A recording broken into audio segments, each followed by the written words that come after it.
Welcome to Karma Chronicles. Please like the video and subscribe. Let's begin. You ever sit at a table with people you've known your whole life and realize you don't recognize a single one of them?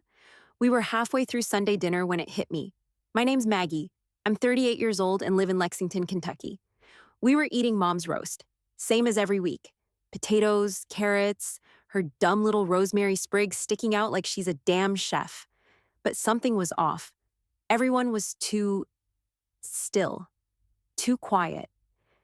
Jake kept his head down, chewing slow like he was focused on solving a math problem with his mouth.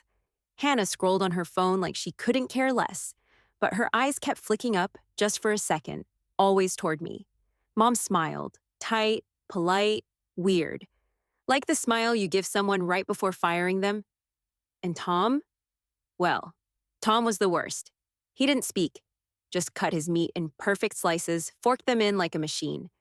But every once in a while, he glanced at me. Not for long. Just a flick of the eyes, calculated. "Charlie, want some more carrots?" Mom asked, pushing the bowl toward my 8-year-old. He nodded, cheerful as always, not picking up on the frost layered under the fake warmth. I passed the bowl without saying anything. Quick note, before we start, how's your day going and where are you joining from? Tom reached for his wine and caught my eye but said nothing. His look stuck with me. I felt this weird heat crawl up the back of my neck, like I was about to be ambushed, and I didn't even know it. Jake cleared his throat. "Maggie, how's work?" First thing he'd said all night. "It's fine," I said, stabbing a piece of potato. "Busy." Nobody responded, just silence, like I hadn't spoken. I forced a smile, looked down at my plate, and that's when my phone buzzed in my lap. One new message: don't react. They're watching you. My heart stopped, literally stopped. I didn't know who sent it. No contact name, just that one line. I looked up slowly. Hannah was grinning now, but not at anything on her screen. Mom was slicing Charlie's meat like it was completely normal, like she wasn't buzzing with tension. Tom took another sip of wine. His eyes were on me again. I didn't flinch, didn't blink, just smiled right back at him, then picked up my glass and took a long drink. If they wanted a show, they weren't getting it.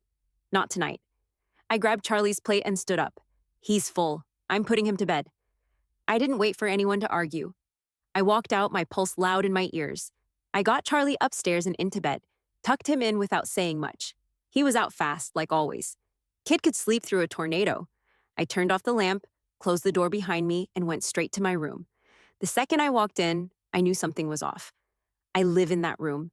I know how everything feels, where everything is. But now, my laundry basket was turned the wrong way.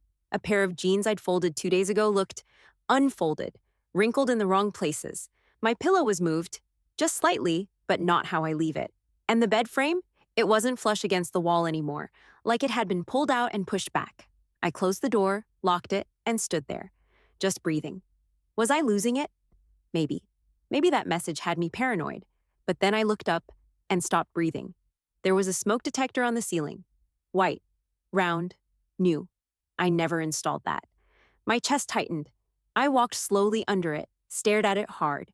It had a tiny green light blinking from the side, almost invisible if you weren't looking for it. No way. I got up on the chair, reached for it. It didn't budge. Okay, I muttered, climbing down fast. I wasn't about to rip the ceiling open. Not yet. I sat on the edge of my bed, staring at that thing like it was staring back. My mouth was dry. My hands wouldn't stop fidgeting. "Get it together, Maggie," I said out loud. But the more I sat there, the more it all started clicking into place. 2 weeks ago, Mom had made some offhand comment. "You should really clean up that mess in your closet. It's becoming a fire hazard." I'd brushed it off, except I never told her about my closet. And Tom. Last week he joked, "Hope you're not dancing naked in there. We've got sensitive walls." I'd rolled my eyes, figured it was just another creepy joke. But now, this wasn't paranoia. They were watching me. My phone buzzed again. I jumped. This time it was a text from Hannah. "You good?" "You left dinner kinda fast." No smiley face, no sarcasm, just cold. Like she already knew the answer. I didn't reply. There was a knock at my door, not loud, just a tap-tap. Charlie. I opened it fast. "What's up, baby?" He rubbed his eyes. I had a dream about the ceiling falling. I crouched beside him. "You're okay. I'm right here." He nodded, leaned into my shoulder, then mumbled something half asleep. Grandma was in my room again. She said she was just checking the windows, but she looked in my drawers. My stomach dropped. What drawers? I asked quietly. My desk. She said she was cleaning. I kissed his head. All right, buddy, let's get you back to bed. I walked him down the hall, tucked him in again. He was asleep before I got to the door. I went back to my room, locked the door again. Then I grabbed a notebook from my desk and wrote it all down. Clothes moved. Bed shifted, new smoke detector, Charlie's drawers. That message, I stared at the page. My own handwriting felt like someone else's. They weren't just watching me. They were in my space, in my kid's space. I opened my closet, pulled out a shoebox of old photos, dumped them on the floor, and buried my phone underneath. No way I was leaving it out where they could mess with it. If they were planning devices, I couldn't trust anything anymore. Then I turned out the light and climbed into bed, but I didn't sleep. I just lay there, staring at that blinking green light on the ceiling, counting every second between flashes. The next morning, I kept my voice normal, my face still, said good morning to everyone like nothing was wrong, took Charlie to school, smiled at my mother as she handed me coffee like she hadn't been digging through my kids' things in the middle of the night. Then I went back home, locked the front door, and headed straight to the den. I didn't even know what I was looking for, just that I needed to find something. Proof. Clues. I started pulling books off the shelves one by one, shaking them, flipping through them, feeling for weight that didn't belong. 30 minutes in, my hands were covered in dust. I was about to give up when I picked up The Catcher in the Rye, a book I hadn't touched in years. It felt wrong, heavier than I remembered. The pages didn't fan out right. I slid my thumb down the spine, and the whole thing creaked open, hollowed out. Inside was a tiny black device, a square. No wires, no blinking lights. Just this cold, quiet little lens staring back up at me. Are you kidding me? I whispered. I sat down on the floor, legs crossed, and just stared at it. Then I grabbed a pen from the desk and used the cap to pry the memory card out of the slot. I stuck it into my laptop. First file opened with no sound, just me. Sitting on the couch, reading, barefoot in pajama shorts. No one else in the frame, just me. Next file, me pacing the room, clearly mid-rant on a phone call. My mouth was moving, but I didn't have the audio. I recognized the call. It was 2 weeks ago. I was talking to my therapist. I played the clip again. My stomach turned. I remembered what I'd said that day. I'd been venting. About my mom, about feeling like I was going crazy, about Tom always pushing boundaries. I'd said I didn't feel safe in my own house, and now here it was, caught on video. The next file was worse. It was a conversation in the kitchen, Mom cornering me about Charlie's eating habits. I was defensive, frustrated, overwhelmed. I snapped back at her, looked unstable. The footage was edited, cut tight. Just the parts that made me look harsh. There were more clips like that. Me alone, upset, reacting to something off camera. Always edited, always incomplete. They were building a case. I sat back in the chair, my fingers shaking. This wasn't just surveillance. This was a setup. I thought about my ex-husband, Darren, how he'd been showing up late to pickups, making little jabs in front of Charlie, telling him, "Daddy's more relaxed, huh?" No yelling at my place. Last time we spoke, he looked me straight in the eye and said, "If things keep going like this, I might have to push for more custody." At the time, I thought he was bluffing. But now I wasn't so sure. I took the memory card out, shoved it into a new envelope, and stuck it under the lining of my old winter boots in the closet. Then I went back to the book, closed the hollow compartment, and slid it back on the shelf, exactly where it had been. They weren't going to know I found it. Not yet. I went upstairs and peeked in on Charlie's room. Clean. Too clean. His stuffed animals were lined up differently than usual. I stepped inside, knelt next to his desk, and opened the top drawer. Empty. He always kept crayons and scraps in there, drawings, little bits of tape, broken pencils. Now, nothing. Not even a smudge. They'd gone through it, wiped it clean. I got up and stood in the center of the room. My pulse was ticking. This wasn't just about me being paranoid. They were in my space, in my head, and now they were creeping into my parenting. Whatever game they were playing, it was getting serious. I walked out, grabbed my phone, and opened my contacts. It was time to bring someone in. I hit Sarah's name. Sarah picked up on the second ring. "Hey, what's going on?" I didn't even breathe before answering. "I need to see you. Now I found something bad." "Okay, Come to my office, bring whatever you found. I grabbed the memory card and stuck it into an old mint tin, pushed it to the bottom of my purse under tissues and broken crayons. I left Charlie with a neighbor I trusted and drove across town gripping the wheel like I was gonna snap it off. Sarah met me outside her office, black pantsuit, messy bun, no makeup. Always looked like she had 10 court cases and zero patience for bullshit. My kind of person. She locked the door behind me, pulled the blinds, and motioned toward the couch in her private room. All right, talk. I dropped the tin into her hand. Hidden camera, inside a hollowed-out book in my den. I checked the footage. She opened the lid slowly. Who put it there?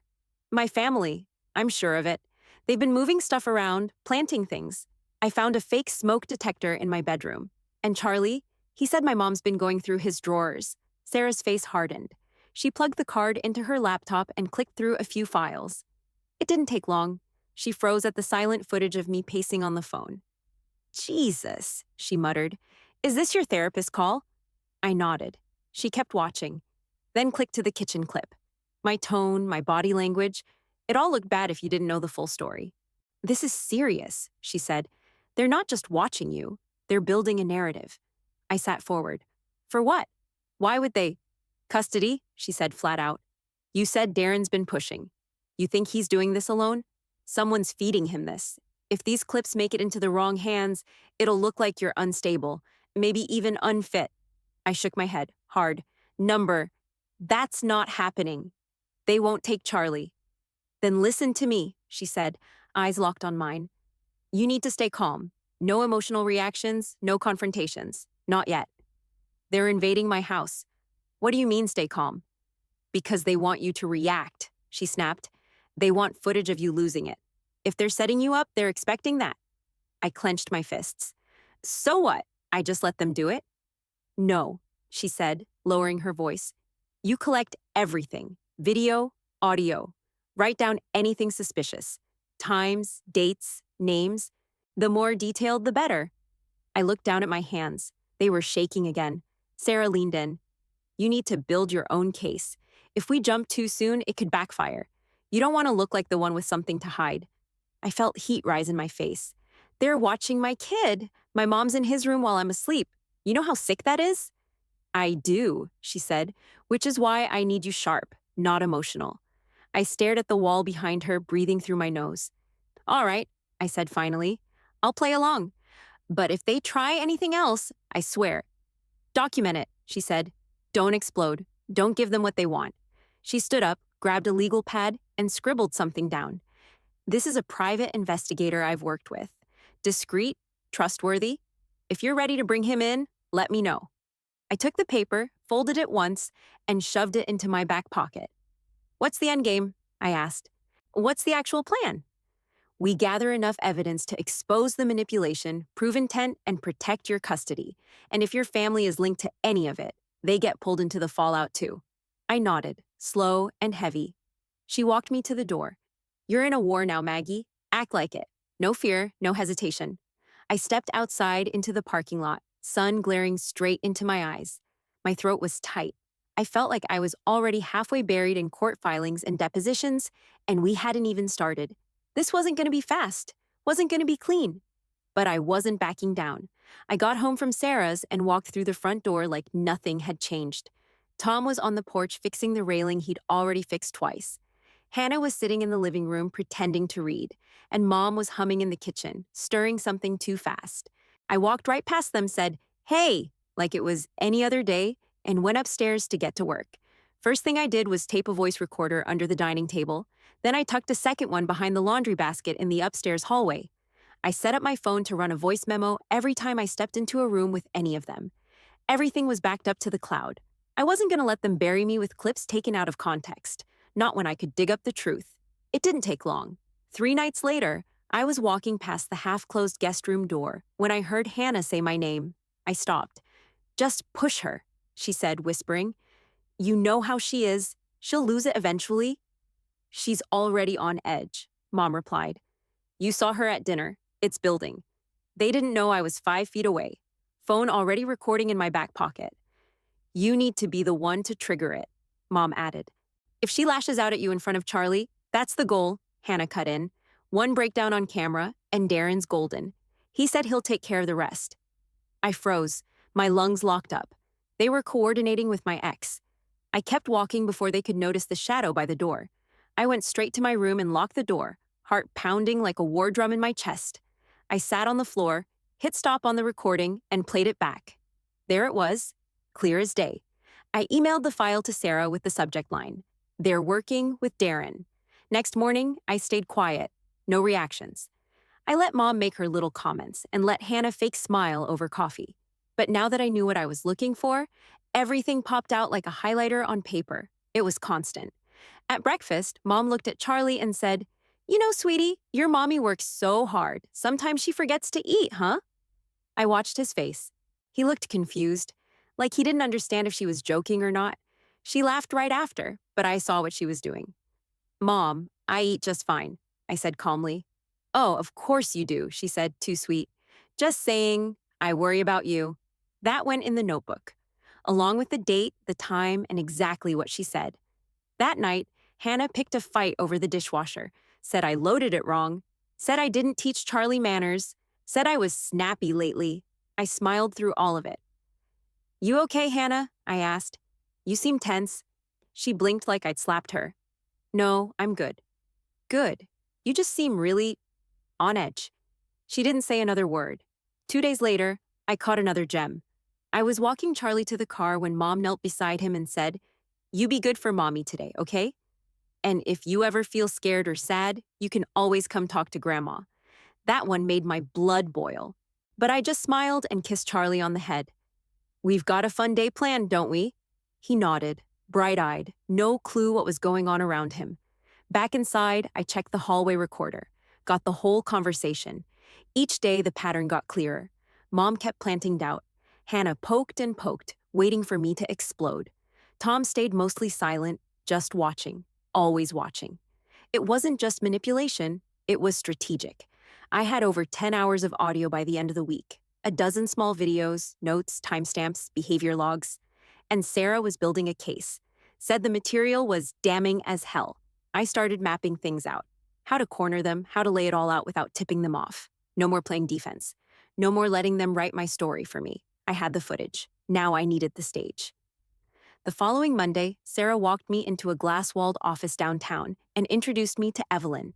She didn't look like much, maybe 5'2", gray blazer, zero expression, but her eyes were sharp as hell, and the second she shook my hand, I felt like I wasn't alone anymore.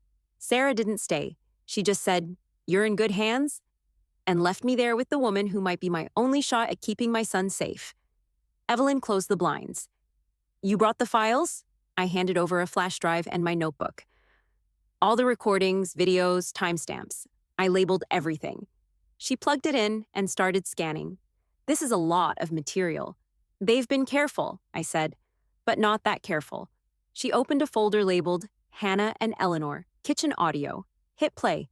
We listened to my mother and sister talking about baiting me into losing my temper. Evelyn raised an eyebrow but didn't say a word. Next file, the hallway conversation with Charlie, Mom's little "you can come to Grandma" trick. Then the video of Hannah calling me unstable over the dishwasher. Evelyn stopped there. "This is solid," she said. "It's not just invasion of privacy, it's targeted emotional abuse, repetitive, strategic, and linked to your custody situation." I sat back in the chair. My throat was tight, but I stayed focused. "They're working with my ex," I said. "Or at least feeding him stuff." She nodded. "I believe it, but we're not going to accuse anyone until we have undeniable proof." "So what's the plan?" "You keep doing exactly what you're doing," she said. "Play along, keep recording. Let them keep digging their hole." I frowned. "So I just let them mess with me? Watch them try to screw with Charlie?" "No," she said firm. "You stay in control. That's your leverage. If you crack, even once, they'll spin it. You need to be the stable one, the sane one." I wanted to argue, I wanted to scream. But she wasn't wrong. I stared out the window at the courthouse across the street. Cold stone, empty steps. It didn't feel real that I could end up fighting there just to keep my son. Evelyn tapped the notebook in front of her. "This will help us, but it won't win the whole thing. You need to expose them in a way that leaves no room for spin. No excuses, no victim act." How? We trap them, she said. Create a situation where they reveal themselves. Public, undeniable, but safe. For you and for Charlie. My brain spun in circles. Like what? A confrontation? No, she said. A setup. One you control. A dinner. A meeting. Something that looks innocent on the surface, but lets us show them their own words. Their own footage. I blinked. You want me to play the recordings in front of them? If you're ready, she said. But not yet. Not until we know who's involved, how deep it goes, and how far Darren's reached. She leaned forward. The goal is full exposure, emotional abuse, surveillance, custody manipulation. If they're involved, they go down with him.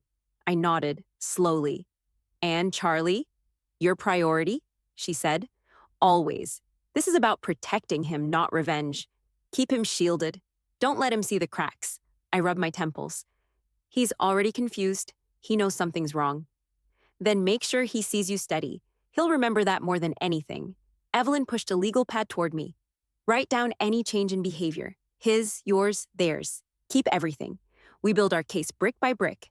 I took the pen. Once we're ready, she said, we go on offense. I booked a private dining room at a steakhouse just outside town. Classy enough for them to lower their guard.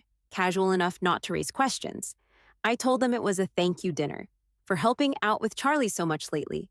My voice had that sweet, fake warmth they'd all used on me for months. They bought it without blinking. We met at 6. Charlie was at Sarah's house for the night.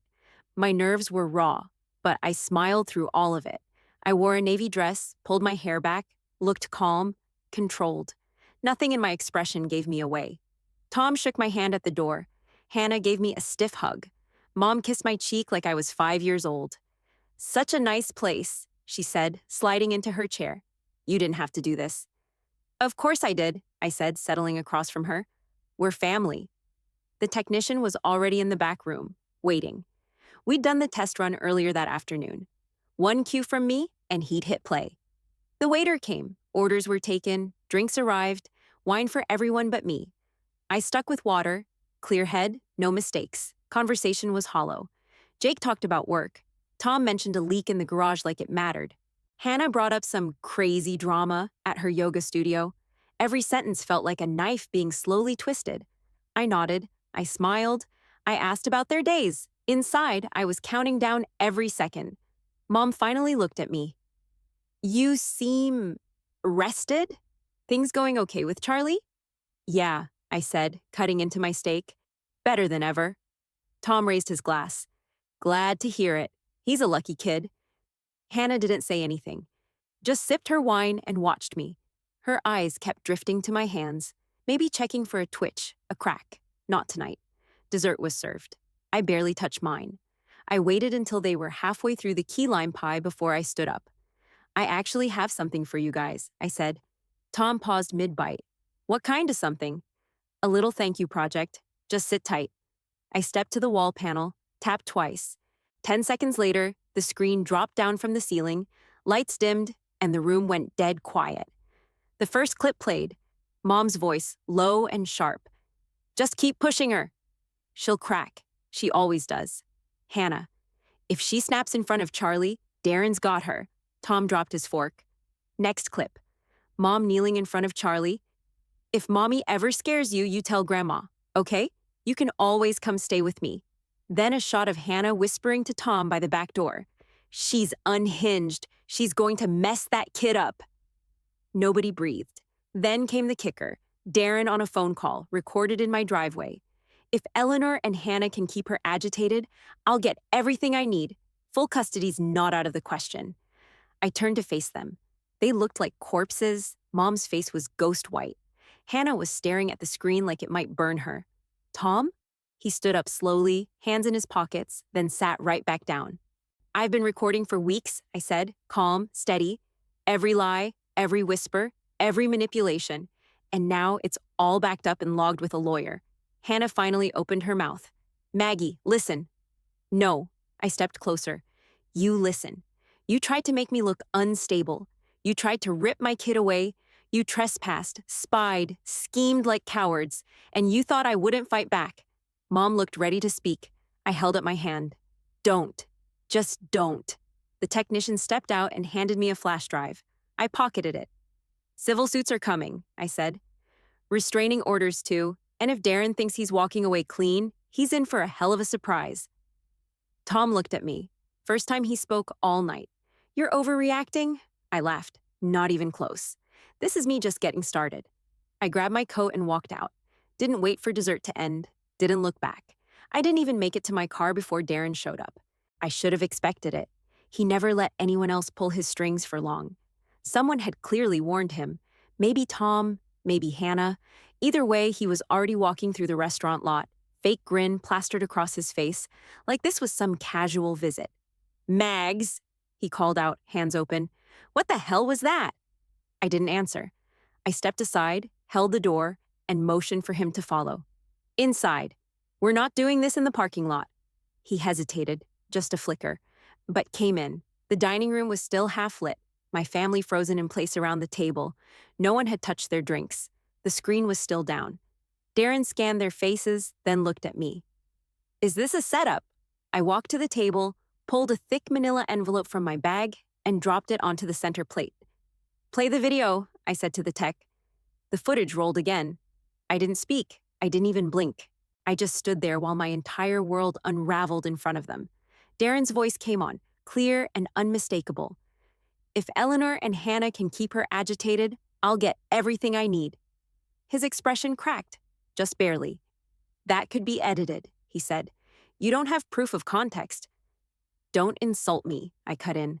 It's raw audio, date-stamped, verified, cross-checked with your call logs. You want to try me? Hannah stood up suddenly, knocking over her wine glass. I'm not doing this. You're sitting, I said. Now. She paused, looked at Mom, looked at Darren, then slowly sat back down, jaw clenched so tight I thought her teeth might snap. I reached into my bag again and pulled out the stack of papers Evelyn had prepped. Restraining order, I said, handing one to Darren. Effective immediately. You're not to contact me or Charlie without going through my attorney. He blinked, lips parting. You're serious? Oh, I'm just getting warmed up. I turned to Hannah, slid the second envelope across the table. Civil suit, invasion of privacy, emotional harassment, and conspiracy to interfere with custodial rights. She grabbed the envelope but didn't open it. This is ridiculous. I have 37 recordings, I said. Want me to play the one where you suggested drugging me to make me seem erratic? That shut her up. I slid the third envelope in front of Mom. She stared at it like it was toxic. You're going after me too? You orchestrated half of it, I said. You stepped into my kid's room at night. You whispered poison into his ear. You lied to my face for weeks. Her lips trembled. I was trying to help. No, you were trying to control, I snapped. You don't get to dress it up as love. Tom stayed quiet. No surprise there. But I had a copy for him too, not a lawsuit. Yet, just a notice, a warning. He could feel the weight of it without me saying a word. I turned to Darren again. Try for custody now. I dare you. He leaned back in his chair, arms crossed. You think a bunch of audio clips and paperwork will stop me? No, I said, stepping closer, but they'll bury you in court. And when the judge hears your voice plotting to manipulate a child, your chances go up in smoke. For a second, the room just sat in silence. Nobody moved. Nobody blinked. Mom finally spoke. Quiet. Shaking. Maggie. You're serious about this? I am.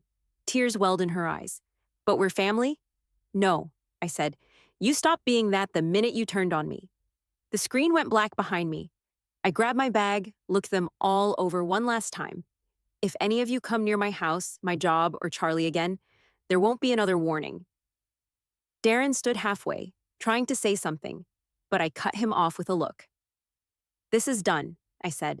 You lost. I walked out into the night, not even bothering to close the door behind me. I didn't sleep that night. Didn't need to. My adrenaline carried me straight through the sunrise. By the time the courthouse opened, Evelyn had already filed everything. Emergency orders, motions, formal complaints, audio exhibits. Every second of manipulation, every word from my mother's mouth, every lie from Hannah's lips, it was all logged and time-stamped and moving into the system. The judge granted temporary full custody before lunch. Darren's visitation was suspended pending review. Charlie stayed with me. No back and forth, no drop offs, no games. Then the real fallout began.